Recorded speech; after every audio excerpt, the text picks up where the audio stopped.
नमस्कार, मैं हूं पवन त्यागी। राजस्थान की 200 विधानसभाओं में से 199 के लिए वोट पड़ रहे हैं और इस वोट में एक बात खास देखने को मिल रही है कि सर्दी होने के बावजूद भी जनता भारी संख्या में बूथ पर उमड़ रही है। जनता से जब पत्रकार बात कर रहे हैं तो लोगों का कहना है कि ये जो सरकार है वर्तमान समय में, ये भ्रष्टाचार की सरकार है, तुष्टीकरण की सरकार है और इस सरकार को उखाड़ फेंकने के लिए जनता घरों से निकल रही है। अब इस दावे में कितना दम है ये तो वोटों की गिनती के बाद ही पता लगेगा, लेकिन जिस तरह से रुझान पूरे राजस्थान से आ रहे हैं उससे एक बात तो साफ हो रही है कि जनता सर्दी होने के बावजूद भी अपने घरों से निकलकर वोट डालने के लिए भारी संख्या में पोलिंग बूथ तक जा रही है। लंबी लंबी लाइनें लगी हुई हैं जिसमें महिला बड़ी संख्या में है। अब महिलाओं से अगर बात करें तो यह बड़े आश्चर्यजनक बात है कि एक तरफ अशोक गहलोत सरकार ने उनको मोबाइल फोन दिया और कई योजनाएं दी, सिलेंडर की योजना की, लेकिन जब बाकी लोग पत्रकार बात कर रहे हैं, हालांकि सर्वे के लिए मना है, कितनी सीटें होंगी, क्या होगा, सीटवार ब्यौरा वो नहीं बता सकते, लेकिन जनता ने खुलकर अपनी राय रखी है। और महिलाओं का कहना है कि अशोक गहलोत सरकार ने जो मोबाइल फोन बांटे हैं वो तो हम जानते हैं कि वो ये चाहते हैं कि दोबारा उनकी सरकार आ जाए ताकि उनकी सरकार में जो भ्रष्टाचार हुए हैं उसके जांच ना हो पाए और उन दोषियों को सजा ना मिले जिन्होंने हमारी जिंदगी को नरक बनाया है। आपको बता दें, राजस्थान में महिलाओं के लिए मोबाइल फोन कोई वैल्यू नहीं रखता। आजकल हर घर में मोबाइल ऑलरेडी है, उनको वैल्यू करता है पानी। राजस्थान में एक बहुत बड़ा मुद्दा पानी है।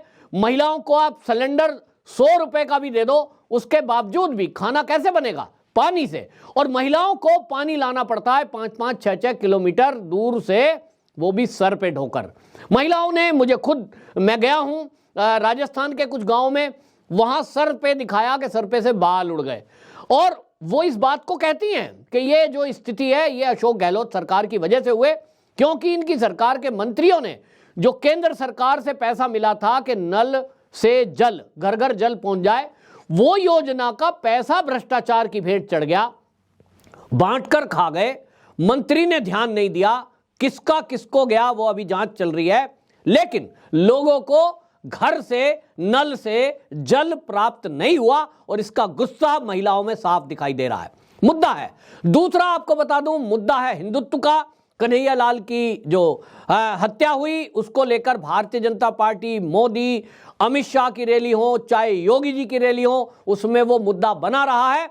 और अब आपको बता दें कि यहां पर आप जैसा जानते ही हैं कि राजस्थान में जाति भी एक बहुत बड़ा फैक्टर है और जातियों में भी 5 प्रमुख जाति हैं जो निर्णायक भूमिका निभाती हैं कि सरकार किसकी बनेगी। तो उन 5 जातियों में अलग अलग वर्ग से अलग अलग लोगों ने जब बात की है, पत्रकारों ने बात की है, जो कार्यकर्ता हैं, जो मित्र हैं, उनके जो इनपुट्स आ रहे हैं, उनके आधार पर भी मैं ये कह सकता हूं कि वहां जो है एक फैक्टर तो है, जो अशोक गहलोत के साथ में लोग थे पिछली बार, वो भी बदल रहे हैं। खास तौर पे गुर्जर कम्युनिटी। आपको बता दूं, पहले भी भारतीय जनता पार्टी के साथ हमेशा से गुर्जर रहे हैं, लेकिन इस बार सचिन पायलट के साथ 2018 में जो धोखा किया गया और उसके बाद मोदी जी ने जो अपनी रैली में मुद्दा बनाया और उन्होंने राजेश पायलट, स्वर्गीय राजेश पायलट जो सचिन पायलट के पिता थे, उनका एक किस्सा बताते हुए केवल एक हिंट दिया कि उनसे बदला लिया जा रहा है उनके पिता का।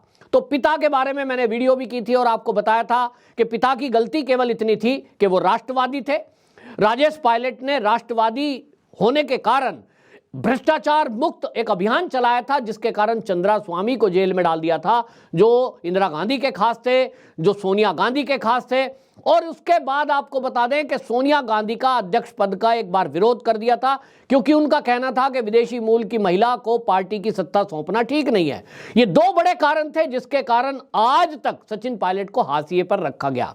इस बात को गुर्जर कम्युनिटी ने प्रण में लिया है और उन्होंने प्रण किया है कि ऐसी सरकार को हम उखाड़ फेंकेंगे जिन्होंने गुर्जरों का वोट तो लिया लेकिन उनको मान सम्मान नहीं दिया। उनका एक नेता उभर कर आगे आ रहा था, उसको सीएम बनाना था, जिसके लिए पिछली बार वोट किया था। इस बार कोई धोखा चलेगा नहीं। तो गुर्जर कम्युनिटी हो गई। दूसरी तरफ आपको बता दूं, जो राजस्थान में गुर्जर है वो 9% हैं, लेकिन लगभग 40 सीटें ऐसी हैं जिसपे निर्णायक भूमिका में ये गुर्जर होते हैं। इसी तरह जाट है, जाट वोट 12% है, जिसका दावा अशोक गहलोत भी ये करते हैं कि साहब मुझे वोट मिल जाएगा। लेकिन अब ये मामला बदल रहा है। इसी तरह यहां बता दूं, जो राजपूत हैं वो 9% है और आदिवासी वोट बहुत ज्यादा है, 13% है। और ये जो आदिवासी है, जिनको मैं वनवासी कहता हूं, जिनका वास्तविक नाम वनवासी है, वनों में रहने वाले, वन में वास करने वाले, वो वनवासी है। तो वनवासियों का 13% वोट है।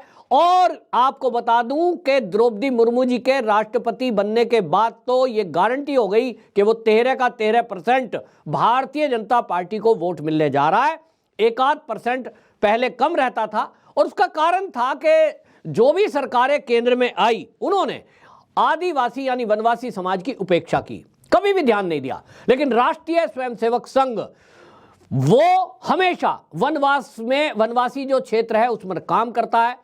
सेवा के काम देश की आजादी के बाद से लगातार संघ करता आ रहा है, चाहे उनकी शिक्षा की व्यवस्था हो, चाहे उनके लिए चिकित्सा की व्यवस्था हो, चाहे आवास की व्यवस्था हो, और उन तक पहुंच लगातार बनाए रखी है बिना इस स्वार्थ के कि उनसे कुछ लेना है। ये तो अब है कि वोट डाल रहे हैं, आज स्थिति सुधरी है तो कांग्रेस एक्सपोज हुई है। और इसलिए आपको बता दूं कि राजस्थान में जो दलित हैं ये 18% है, एक बड़ी आबादी है। लेकिन यहां दलित वोट भी आपको बता दूं कांग्रेस से मोह भंग होता हुआ दिख रहा है। और उसका एक बड़ा कारण है मोदी सरकार की, केंद्र सरकार की योजनाएं। 80 करोड़ लोगों को जो निःशुल्क पिछले 3 साल से भोजन केंद्र सरकार दे रही है और वो अगले 5 साल के लिए बढ़ा दिया गया है, उसका बहुत बड़ा असर इस वर्ग पर है। क्योंकि दलित वर्ग में ऐसे बहुत परिवार हैं जिनके पास आज भी आय के साधन बहुत कम है। राजस्थान में गरीबी ज्यादा है, खाने के लाले पड़ जाते हैं, कई बार ऐसी स्थिति होती है। तो मोदी सरकार की जो केंद्र की योजना है उसका बहुत बड़ा असर है। दलितों का कहना खास तौर पे यह है कि देखिए, मोबाइल फोन तो आज हमने 1500-1200 का खरीद ही लिया। मोबाइल फोन महिलाओं को देकर के अशोक गहलोत जो हमें वोट खरीदना चाहते हैं हमारी, वो हम बिकने वाले नहीं है। क्योंकि हमें पता है कि मोबाइल से ज्यादा भोजन है। भोजन कौन दे रहा है? केंद्र सरकार। और इसलिए आपको बता दूं, राजस्थान में 5 जातियों का अगर मैं आकलन आपको बताऊं, 5 जातियों ने यह तय कर लिया है कि इस बार भाजपा सरकार। दूसरा, यहां आपको बता दूं कुछ फैक्टर ऐसे भी हैं जिसमें यह फैक्टर लाल डायरी, जिसने बहुत बड़ा असर डाला। पढ़े लिखे वर्ग के दिमाग में एक बात आ गई कि जब कांग्रेस के ही मंत्री खुद भ्रष्टाचार उजागर कर रहे हैं, सचिन पायलट भी भ्रष्टाचार को उजागर कई बार कर चुके हैं अपनी सरकार का, तो पढ़ा लिखा वर्ग ये तो समझता ही है। भारतीय जनता पार्टी आपको बता दूं कि उतना अग्रेसिव मोड में नहीं रही है अशोक गहलोत के भ्रष्टाचार को उजागर करने में जितना कांग्रेस ही रहे खुद उनके सरकार के। तो एक मुद्दा रहा है और इसीलिए पेपर लीक मामला युवाओं का मुद्दा है। इसके कारण युवाओं जो वोट डालने के लिए युवा जा रहे हैं, उसमें भारतीय जनता पार्टी का जो एक अपना एक नारा उन्होंने दिया था राजस्थान चुनाव में, उसका असर वोट पर दिखाई दे रहा है। बूथों पर युवाओं की भारी भीड़ दिखाई दे रही है और युवाओं का कहना है कि इस सरकार को उखाड़ फेंकना है जिनकी वजह से उनके जिंदगी बर्बाद हो गई। पेपर लीक हुए, भ्रष्टाचार की भेंट चढ़ गए और उनके जीवन के साथ खिलवाड़ हुआ है। यह जो मुद्दा है युवाओं में बहुत बढ़ चढ़कर दिखाई दे रहा है। और यहां पर एक फैक्टर और है, योगी फैक्टर, यानी योगी आदित्यनाथ जी का जलवा यहां देखने को मिला है। उनके जितने रोड शो हुए, जितनी रैलियां हुई हैं, उसमें ताबड़तोड़ भीड़ खास तौर पे युवाओं की उमड़ी है। क्योंकि उनको उम्मीद है कि योगी जी ने जिस तरह से पेपर लीक मामले में उत्तर प्रदेश में कार्रवाई की, लोगों के घरों तक पे बुलडोजर तक चला है, वही बुलडोजर अगर Baba Balaknath as a CM Rajasthan को मिलते हैं, भाजपा सरकार बनती है, तो यहां भी बुलडोजर चलने की संभावना है। तो बूथ पर जो भीड़ है उसमें खास तौर पर युवा, महिलाएं ये बड़ी संख्या में उमड़ रही हैं। शहरों के अंदर उतना उत्साह नहीं दिखाई दे रहा है, लेकिन सुबह क्योंकि ठंड है, दोपहर होते होते ये भीड़ बढ़ गई और ये जो संख्या है, एक अंदाजा ऐसा लग रहा है कि ये वोट प्रतिशत जो जाएगा यहां 70% को पार करेगा। ये जो भीड़ उमड़ रही है ये बता रही है राजस्थान में कि बदलाव की बयार है और भारतीय जनता पार्टी के पक्ष में लोग खुलकर वोट देने के बाद बोल रहे हैं, जो कि कई बार बोलते नहीं थे। लोग पूछते हैं किस मुद्दे पर वोट दे रहे हैं, तो लोग बता देते हैं इशारे में। लेकिन इस बार खास बात यह है राजस्थान के चुनाव में कि लोग कह रहे हैं कि हिंदुत्व के मुद्दे पर वोट दिया जा रहा है, भ्रष्टाचार को खत्म करने के मुद्दे पर वोट दिया जा रहा है और केंद्र सरकार की योजनाओं का लाभ जो राजस्थान की जनता को मिला है उस पर वोट हो रहा है। और चौथा फैक्टर जो मैंने बताया, योगी फैक्टर, यानी बाबा बालकनाथ को लोग सीएम देखना चाहते हैं, एक ऐसा सीएम जो उत्तर प्रदेश के सीएम योगी आदित्यनाथ जी की तरह ही हिंदुत्ववादी हो, खुलकर फैसले ले सकता हो, प्रशासन और शासन पर कड़क हो, इस तरह से लोगों के अंदर छवि है।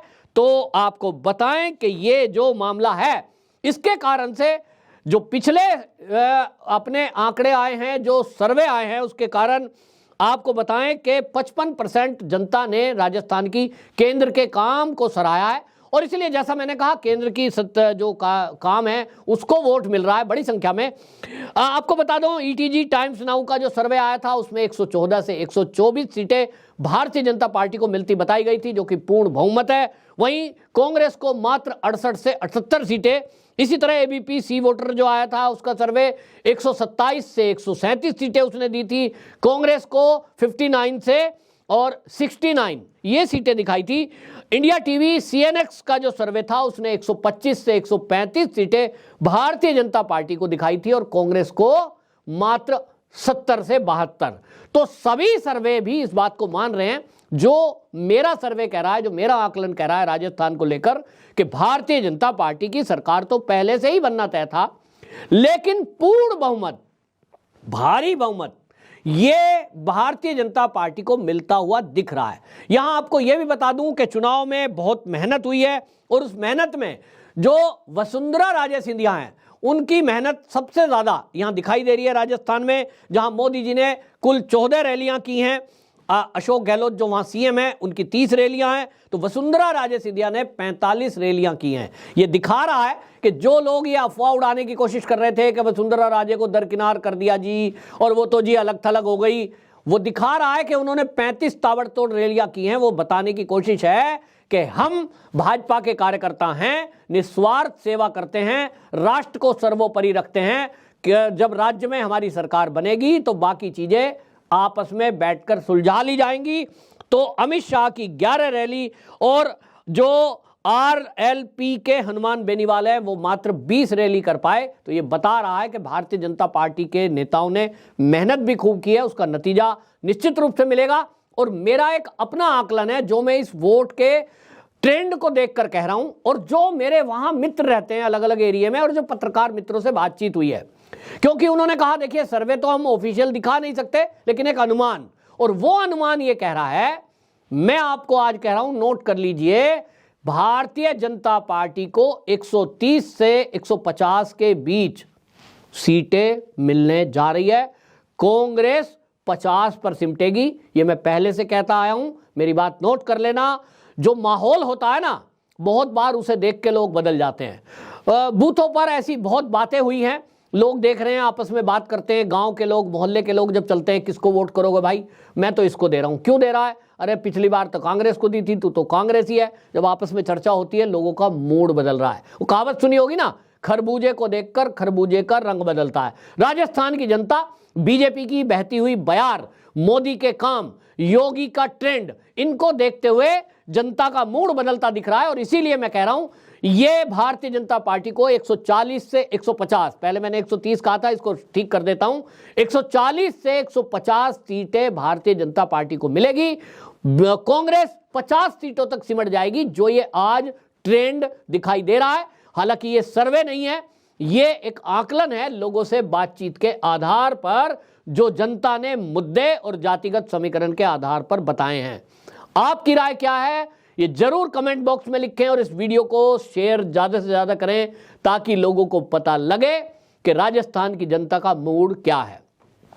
वंदे मातरम।